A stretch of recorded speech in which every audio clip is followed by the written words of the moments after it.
Hi, everybody. Welcome back. Episode 4 of Dirty Numbers. Gotta always show you this lame piece of paper. By me, Kim Kaye.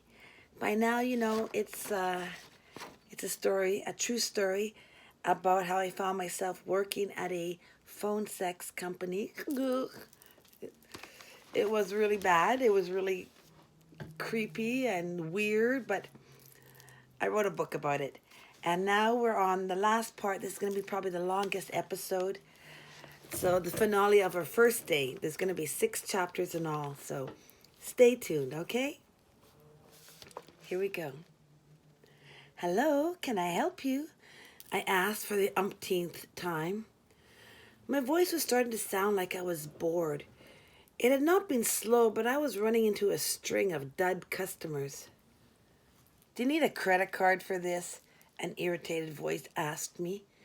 Yes, you do, I replied. Why? He demanded to know. Why do you need a credit card? Why can't I just bill it to my phone? I really didn't have an answer for that. I didn't know the internal workings of the company that well yet. Because it's Canada? I tried. Oh, okay, the guy said, apparently satisfied that I spoke the truth. Thanks anyway. He hung up. The phone rang instantly. Hello, can I help you? I said in that languid voice. Yes, I'm calling from Hamilton, Ontario, a foreign voice said. Is that a problem? No, no problem, I assured him. We take calls from around the world. Oh, you have many companies, he told me. And he was right. The telephone had 6 different buttons on it, all representing a different company, but all ringing at the same place. We were called Hot to Talk and Fantastic Fantasy and Talk to Me and Let Me Talk to You and a few other catchy titles. Yes, sir, I agreed. We certainly do. Would you like to place an order? Where does she live? He asked. Is she in Toronto? Yes, she calls from Toronto, I said, thinking that he was asking strange leading questions. Do you want to know the price? Oh, yes, please. $55, payable by major credit card, I began. Oh, that is very cheap, he interrupted. Only $55. Yes, I continued, for up to half an hour of unrestricted conversation. Conversation, he repeated. Yes, I went on, and one of the ladies would phone you back within 10 minutes of you placing your order. She phones me and then she will come over, he asked hopefully. Dream on, mister. This is just a telephone service, sir, I informed him. I would like some company, please, he said, as if we were just starting our conversation anew. I'm sorry, I reiterated. This is strictly a phone call service. There is no lady who will come to Hamilton. I will pay more than $55, he offered. If the guy actually thought he can get a lady to visit him for only $55, then Canada has indeed been very, very good to him.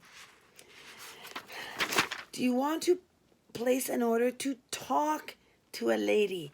I asked, following that rule to go to all extents to get that call. My extent had only a few seconds remaining. I would like to talk to the lady and then I would like to fuck her, he told me as if I were a simpleton. I'm sorry, sir. I tried to be patient. We do not have that kind of service. Well, do you have a company in Hamilton? He asked. I gave up on him. Click. Not 15 seconds later, the phone rang. Hello, I murmured. Can I help you? Yes, came the familiar voice. I'm calling from Hamilton. Is that a problem? Sir, I reminded him, I just finished talking to you. No, I just talked to hot dames, he insisted. Yes, that's also us, I attested. Oh, and again I phone and I talk to you, he marveled. Yes, you have many, many companies. Can you send a girl to my house? I am very lonely. I couldn't be bothered. I hung up on him again. The phone rang immediately and my temper flared up. If that guy was calling again... "Hello," I said a little testily. "Can I help you?" "Hi there." A suave voice came back at me. "How you doing?" "Fine," I said and asked again, "Can I help you?" "You sure can," he whispered. "You sound nice." "Sir," I said formally, "I am the operator." "Oh," he said. From that one single word, I could tell his heart-on instantly deflated. He didn't reach the blonde, busty, beautiful model in the ad after all. He only reached some washed-up operator hag. I had absolutely zero sex appeal as far as he was concerned. "Would you like to place an order to speak to one of the girls?" I encouraged him. "Oh, yeah," he perked up. "I sure do." "Is the phone you're using listed under your name?" "Nope," he admitted quite freely. "I'm at my girlfriend's place." "Sorry," I had to say. "The phone must be listed under your last name to place an order. Bye." Those kind of calls cannot be placed. I'm sure his girlfriend would wonder where all these collect calls were coming from. The phone rang again. "Hi, can I help you?" "Hi, what you up to?" The same flippin' guy asked. He must have hung up, looked back at the magazine, and dialed the next number he saw. I decided to cut to the chase. "I'm working, sir. Would you like to place an order to speak to one of our phone mates?" "I sure would," he declared. "And is the telephone you're using right now listed under your name in the phone book?" I asked concisely. "It sure is," the guy lied through his teeth. "Sir," I announced victoriously, "you just called here a minute ago. I thought you said you were at your girlfriend's place." "I was," he said. "I came home." Unless he lived in the next room over, I couldn't believe him. Hanging up on him again, I yearned for a regular customer who would just give me his name and phone number, and that'd be it. Soon enough, the phone rang. "Hello, may I help you?" I asked in that typical bored receptionist voice. "Hello, I'd like to speak to a lady tonight." My blood ran cold. I recognized this voice. Oh, God, it was my daddy calling. "Oh, Dad, you've let me down. You've let Mom down. Have you used our service before?" I stammered in a broken voice. "Oh, yes," he asserted, "plenty of times." Really? No wonder Mom couldn't afford the new deep freezer she's been wanting all year. "Your name, sir?" I asked, bracing for the shock. "Gavin MacPhail," the man said. "Who am I speaking to?" I felt a moment of elation, but tempered it. Maybe it was still my dad. Maybe he caught on that he was talking to his beloved daughter. I had to check if we really had a Gavin MacPhail on file. This is Myrna," I lied. "Hey, Myrna, is Tiffany available tonight?" he asked. My fingers flew through the files. "How the hell do you spell MacPhail?" Let me check," I said. He wasn't under Mick, F-A-I-L, so I tried his name with the P-H. There he was, Gavin MacPhail, from Gary, Indiana, far, far from the prairie town where my dad lived. I almost felt faint from the relief that was coursing through me. "Yeah, Tiffany is available," I told him. "Oh, good," Gavin said. "She really turns me on. She can get me to shoot my wad in under 10 minutes. It really was an eerie feeling to hear my dad's identical voice spouting those words. Scene. Ugh. Thank goodness I had less than an hour left to work. I really wanted to go home and get in a bath. My neck and shoulders were stiff from cradling the phone, and I wanted to phone my boyfriend just to hear a loving voice, but that was strictly forbidden.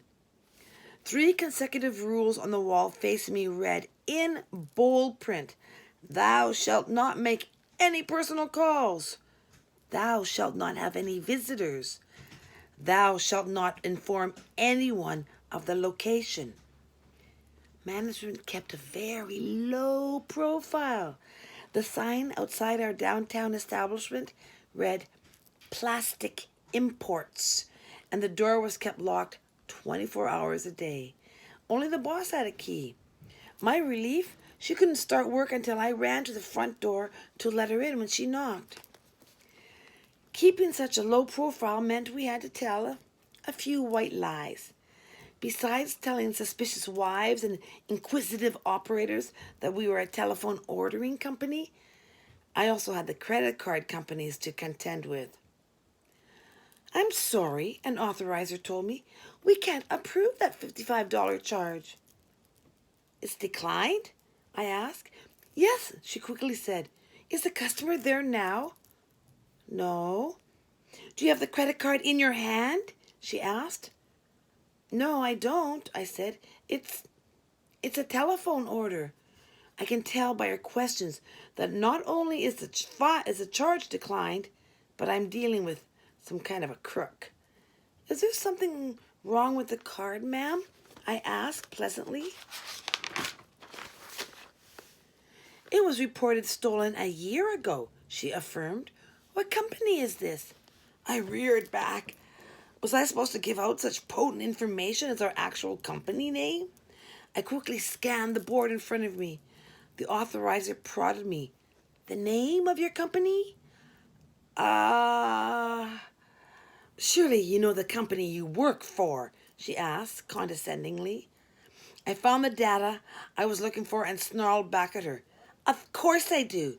It's International Electronics. That is, we were to Visa. To MasterCard, we were Auto Supplies. And to American Express, we were Fine Home Furnishings, Inc.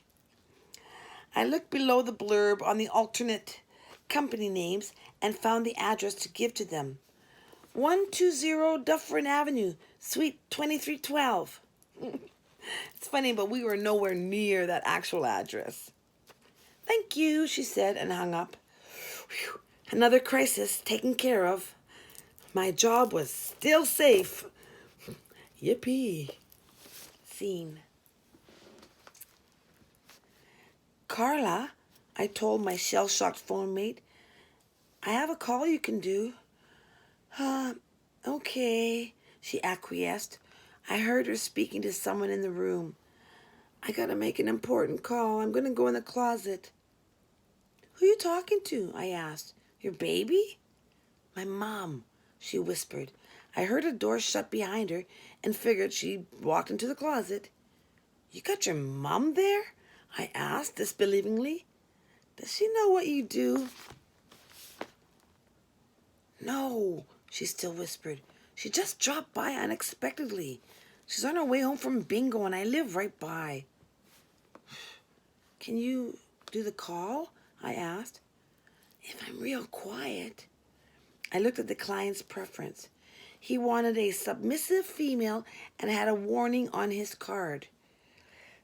Violent fantasies. I think this guy would prefer to hear some screaming, I deduced. How about I pass you the next call? Do you have lots of girls on? She asked. Enough, I replied.